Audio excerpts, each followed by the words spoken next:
pagi Nasrin. Selamat pagi Shen. Apa kabar hari ini Nasrin? Saya baik Shen. Apa kabar Shen? Saya juga dalam keadaan yang baik. Jadi Nasrin, hari ini saya suka untuk membawa Anda untuk berbincang tentang topik Citra Madani dan bagaimana komunikasi lisan yang baik ini dapat membawa maksud Citra Madani ini. Ya, jadi Baik Shen. Saya sering dengar perbincangan ini yang dibawakan oleh kalangan guru, terutamanya kalangan guru dalam sekolah lah. Baik Shen, apa yang kamu faham tentang Citra Madani? ya, itu soalan yang bagus Nasrin. Jadi apa yang saya faham tentang Citra Madani ini, dia merujuk kepada gambaran atau image sesebuah masyarakat yang beradab, bertamadun dan bersopan santun. Dan ia juga dapat ditunjukkan sama ada melalui tingkah laku, adab ataupun interaksi sesama masyarakat. Jadi dalam konteks sekolah ini, Citra Madani dapat dilihat melalui tingkah laku ataupun apabila guru dan pelajar ini mereka menghormati antara satu sama lain apabila berada di sekolah. Tuh, Ya, jadi pendapat yang sangat baik Shen. jadi Nasrin dapat faham Ya. apa yang saya sampaikan tadi. Ya, saya dapat paham. Jadi oke, Sangat baik. saya ingin boleh, bertanya Shen. tentang pendapat Nasrin. Bagaimana ataupun adakah Citra Madani ini dapat membentuk sikap dan nilai yang positif, dan macam mana komunikasi lisan yang baik ini dapat membantu dalam membentuk minta maaf, nilai yang positif ini. Oke, baik Shen. Soalan yang Anda tanyakan kepada saya tadi itu jawaban dia adalah ya benar. Yang bahwa komunikasi lisan ini yang baik, dia dapat memainkan peranan yang sangat besar dalam membentuk Citra Madani. Hal ini kerana seperti yang kita tahu bahawa dengan komunikasi lisan yang baik, dia dapat melibatkan cara kita berinteraksi secara beradab dan juga saling menghormati sesama lain semasa berkomunikasi. Ya, betul. Contohnya seperti yang kita sedang lakukan sekarang, Ya, kan? betul. Ya, jadi dia di mana-mana saja sebenarnya, bukan saja di sekolah, tapi maupun di mana-mana tempat yang kita berada Betul. secara formal. Baik, contohnya apabila seorang guru dia memberikan arahan ataupun nasihat kepada kalangan pelajarnya, seorang guru tu dia perlu menggunakan nada suara yang betul, yang sopan, tidak menggunakan suara yang kasar lah kan, yang teriak-teriak contoh macam tu. Sebab seorang guru tu dengan menggunakan cara ini dapat menunjukkan sikap profesional seorang guru dan dapat menjadi contoh yang baiklah dalam kalangan pelajar. Ya. Dan pendapat yang awak berikan Nasrin itu sangat-sangat menarik bagi saya. Shen. Dan apabila guru menggunakan nada yang keras atau kasar ini, mungkin ia boleh membuatkan pelajar tertekan ataupun kurang bersemangat untuk belajar. Dan inilah terjadinya isu pelajar yang tidak menghormati guru, yang sering kita lihat di dalam berita ataupun surat kabar. Benar, Nasrin? Sekarang case ini sering terjadi dan semakin mendadak. Betul. Jadi itulah kita harus terapkan komunikasi ataupun percakapan menggunakan nada yang baik, sopan dan hormat. Tidak kira kita guru ataupun pelajar. Betul. Dan sebaliknya, sekiranya guru ini menggunakan nada yang lemah lembut dan baik, mungkin ia dapat memberi dorongan kepada murid. Betul. Dan memberi semangat kepada mereka untuk pelajar ini dapat lebih mendengar cakap seorang guru itu. Jadi contohnya kamu buat kerja dengan baik, teruskan usaha. Ya. Macam tu Nasrin. Jadi mungkin ini boleh membina lagi keyakinan diri pelajar itu, dan juga dapat membentuk persekitaran yang positif di antara guru dan juga murid. Mungkin bukan mereka saja, kita juga sebagai siswa guru. Dan persekitaran itu dapat menjadi lebih positif. Pendapat yang sangat baik, saya faham. Betul, itu sangat betul, Shen. Saya ingin meminta pendapat dari Nasrin pula. Baik, Shen, boleh. Apakah pendapat Nasrin khususnya dalam kalangan pelajar ini, bagaimana kita boleh mengamalkan komunikasi lisan yang baik ini untuk kita dapat membina ataupun membentuk lagi citra Madani ini di kalangan pelajar? Baik, Shen, pada pendapat saya terutamanya dalam kalangan pelajar, seperti yang kita tahu sekarang bahwa isu ataupun pelajar ni mereka perlu menekankan lagi tentang komunikasi lisan secara betul dan tepat. Okey, baik.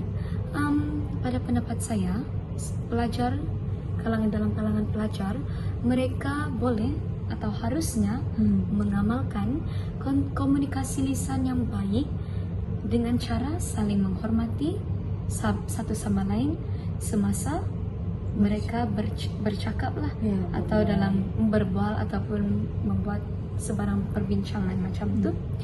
Okey, contohnya semasa dalam kalangan pelajar tu diorang mempunyai kumpulan ataupun perbincangan berkumpulan, kan setiap orang mereka akan memberi pendapat mereka yang tersendiri. Betul. Jadi pada pendapat saya, jika mereka ingin memberi pendapat, mereka tidak seharusnya memotong percakapan seseorang ketika bercakap. Contohnya macam yang saya sedang bicarakan, sedang bercakap dengan awak sekarang, dan anda seharusnya tidak memotong apa yang saya cakap. Saya harus mendengar apa pendapat yang disampaikan oleh Nasrin dulu, baru saya boleh memberi pendapat saya seterusnya. Ya, betul. Dan juga mereka perlu menggunakan bahasa yang sopan. Yes.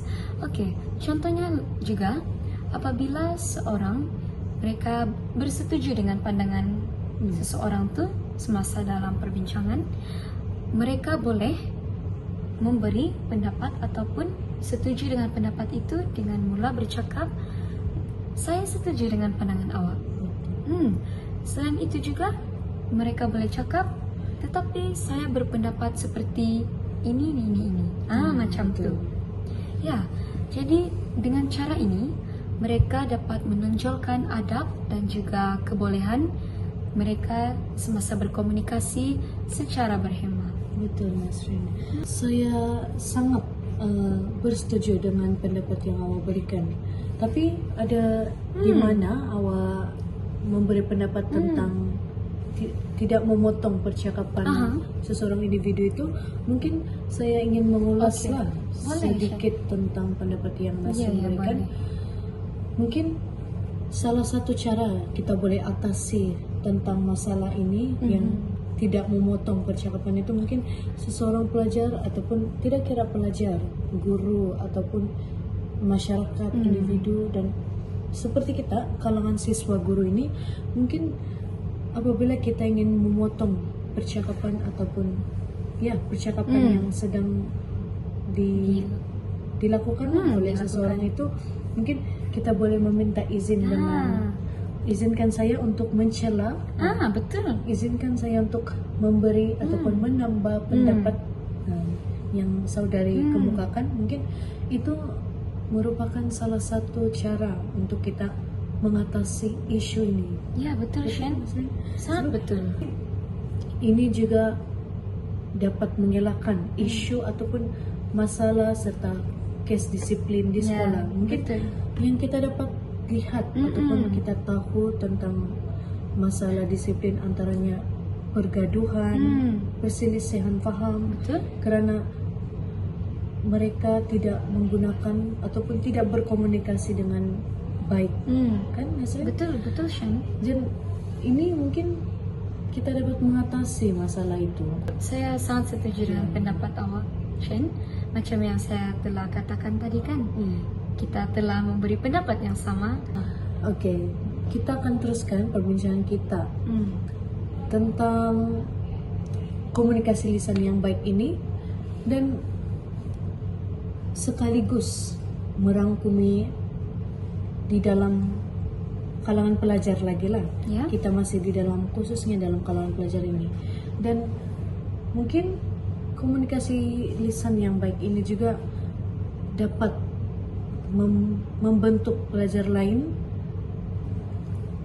untuk mereka berasa dihargai dan dihormati dengan adanya komunikasi yang baik ini, kan? Betul tuh Dan Shen. seperti yang saya cakap, dia dapat mengelakkan masalah perselisihan faham, pergaduhan. Dan saya rasa jika semua guru dan pelajar, masyarakat, individu ataupun di kalangan siswa guru kita seperti kita, sekiranya dapat mengamalkan komunikasi lisan yang baik ini, mungkin sekolah, persekitaran ataupun kawasan masyarakat akan lebih harmoni dan dapat terjalin citra madani yang positif.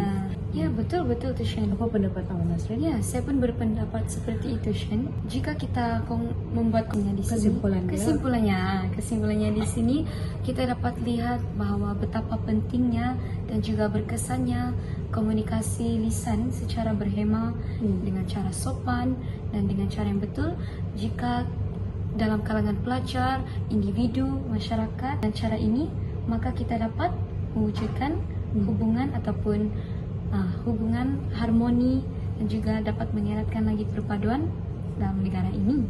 Ya, bukan saja dalam negara kita. Mungkin sekiranya ada pelajar ataupun ya masyarakat yang ingin berkunjung di luar negara kita, mungkin dia dapat membawa image negara dengan kesopanan dan kesantunan bahasa yang baik di kalangan masyarakat di luar negara. Saya juga ingin membuat rumusan topik kita. Semuanya komunikasi lisan yang baik ini dapat membantu untuk merealisasikan ataupun merealisasikan maksud citra madani ini di dalam kalangan masyarakat kita. Betul Shen. Dan mungkin kita tujukan perbincangan ini mungkin lebih-lebih lagi kepada bakal guru seperti kita, bakal pendidik seperti kita ini, kita dapat menanam nilai murni. Nilai murni. Kita boleh tanam nilai murni dari kita bersekolah dan kita dapat terapkan itu di alam pekerjaan kita semasa kita telah menjadi guru. Betul Shen, pendidik. sangat betul. Jadi komunikasi lisan yang baik ini membawa peranan yang besar, sangat besar di kalangan kita ini semua, dan di mana saja kita berada dan bersama siapa sahaja untuk membina persekitaran yang lebih baik dan harmoni dan sejahtera. Betul Shen. Maka sampai sini sajalah perbincangan kita Shen pada hari ini. Jika kita ada masa lapang yang lain, kita boleh sambung perbincangan yang seperti ini. Oke, sekian, terima kasih Nasrin. Thank you Shen.